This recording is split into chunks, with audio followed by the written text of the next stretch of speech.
A game's soundtrack can be a great tool in the hands of the right artist. It can be used to elevate the experience significantly by setting up the mood for whatever experience the game wants to provide. This holds true even more so to vocal tracks, which can be used as means to hype up the moment. They can also be used as tools to tell the character's story or explain character's motivation/thought process as they face off with the protagonist. This, of course, unless your name is Sonic the Hedgehog and it's the 2010s. While games like Metal Gear Rising, Devil May Cry, and Yakuza Like a Dragon, I don't know, whichever you want to call it, have been praised over the years for their vocal tracks, the Sonic series has always had a bit of a stigma concerning their vocal tracks, often being referred to as butt rock, which, in case you don't know the definition, means basically nonsense. Which brings us to the topic of my video. While it's true that the music itself has been praised, I do not think that the soundtracks of the Adventures era and the Dark era were butt rock. And I know I probably have lost you by the end of this intro. Please just try to listen to me on the first one, and I do mean listen, because there's a difference between hearing and listening. One of, and the first of my examples that I'd like to use for my argument is the final boss theme of Sonic Heroes What I'm Made Of by Crush 40.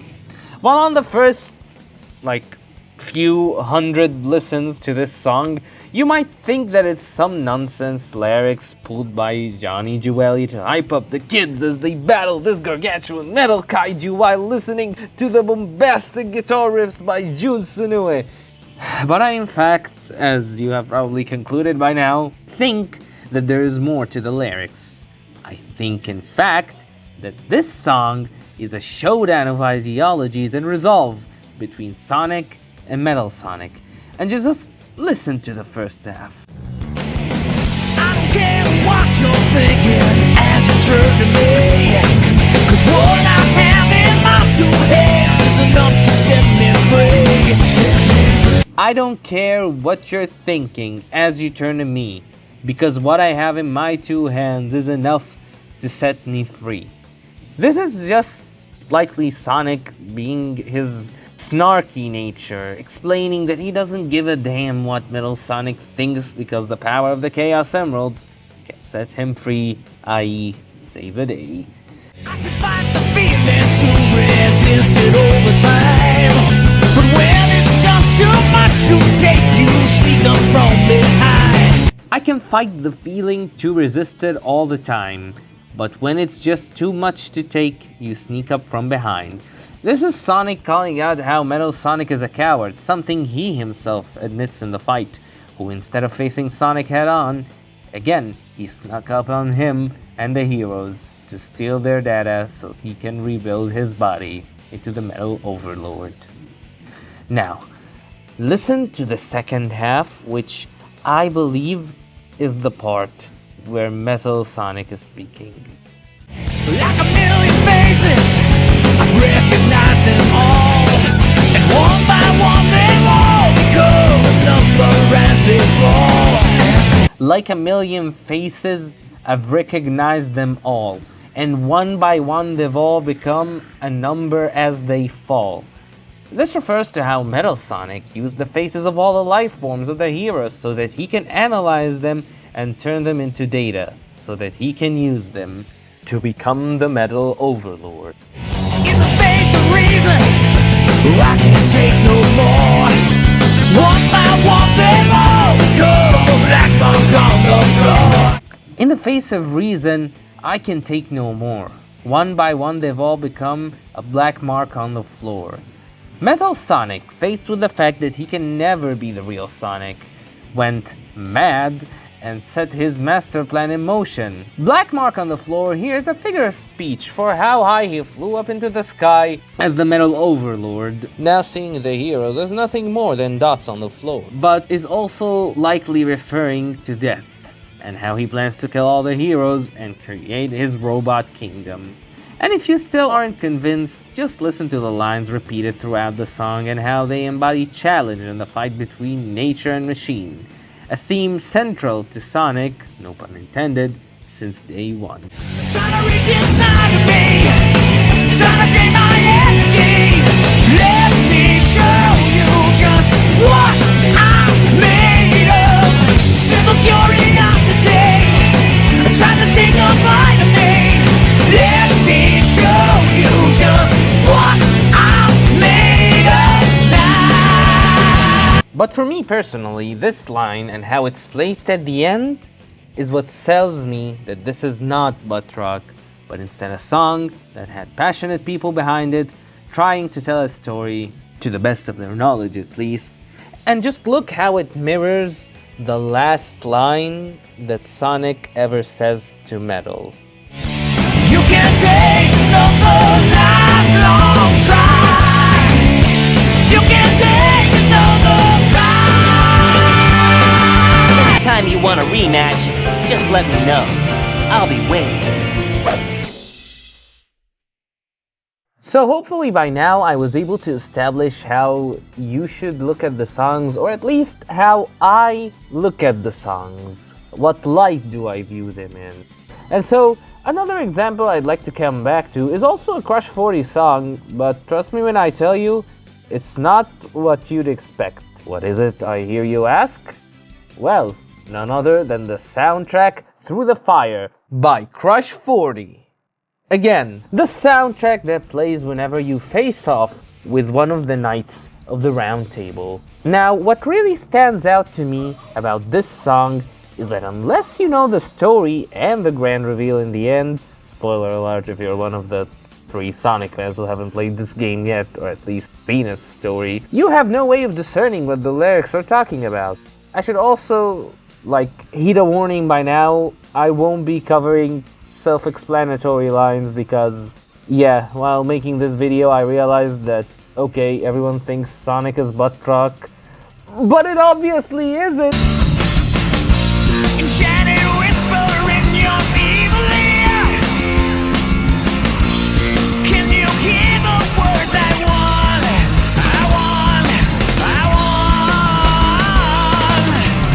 Enchanted whispers in your evil ear. Can you hear the words I've won? Likely refers to how Sonic is an ally of the royal wizard, so now he's in a sense enchanted by her whispers in his ear, which made him a sort of villain to them. Sonic himself alludes to that scene where he draws Caliburn. In my path, you fear me either way.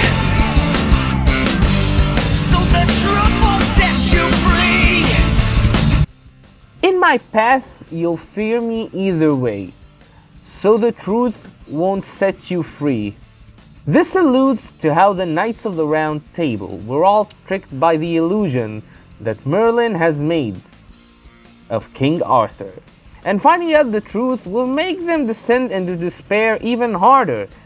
It can also be referring to how they paid their respects to Sonic, whether he's the Knight of the Wind or in fact King Arthur, which also explains the next line. For the glory of this golden war, as you bow your head to me, to me, to me.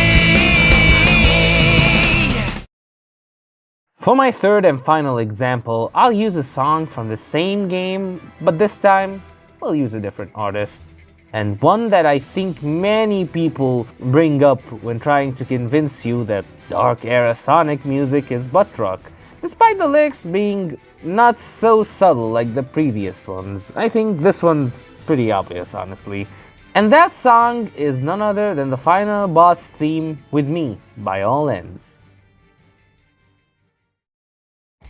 Before I start dissecting the lyrics of this song, I would like to disclaim that the lyrics in this song can be interpreted for either Sonic or Merlina, depending on how you want to look at it, which is actually the whole point of the song and the climax of the game. You're not sure who the real villain is, and all that is left up to your interpretation. I mean, it's obviously Merlina because it's a Sonic game, but still, I get what Sega was trying to reach for when writing the climax for this game, and it's really good.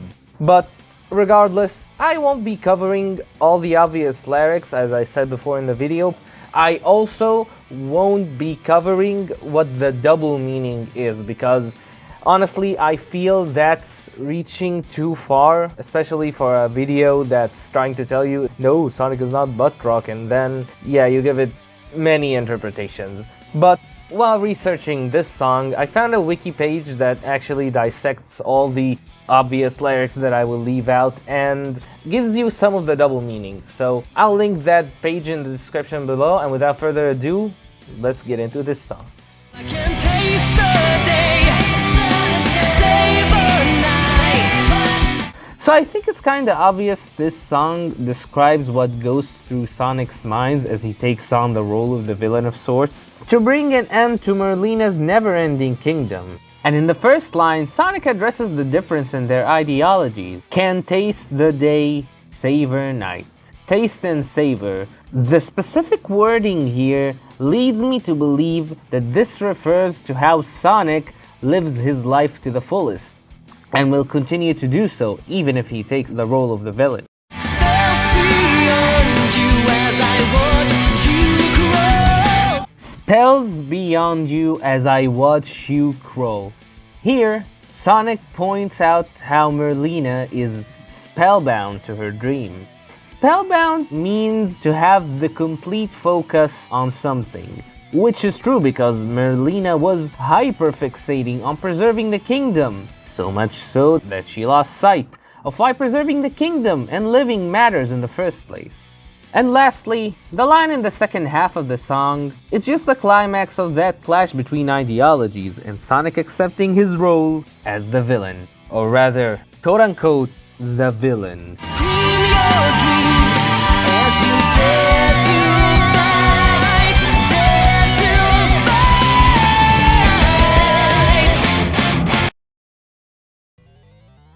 And we're done. Honestly, I first thought of bringing up every vocal soundtrack from the Adventure and Dark era, but yeah, halfway through writing of this script, I realized how unfeasible this idea is. And besides, I think those three soundtracks have really drove my point home. And if nothing else, the whole takeaway from this video is to help you see the lyrics of relatively older Sonic games music in a new lens that isn't shallow or filled with prejudice against the games of this era. And like I said, the opinions on the Sonic music have softened up, especially since the release of the Frontier soundtrack. That shit is lit.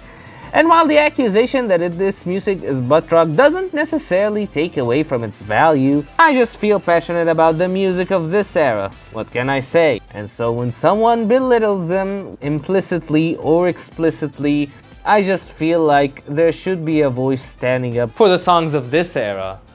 All 7 of them in the fandom who care about vocal tracks in a children's platformer game. But really, I just hope you enjoyed this video. If you did, leave a like, subscribe to my channel, and share this video with your friends. Also, don't forget to follow me on my other socials if you're interested, and don't forget to leave a comment down below telling me if there are any hidden lyrics in the songs that I just analyzed, or if there are any other songs that you would rather I analyze. And who knows, if I find that making this video was worth it, I just might put myself through the hurdle of making another one. But for now, take care, and I'll see you next time.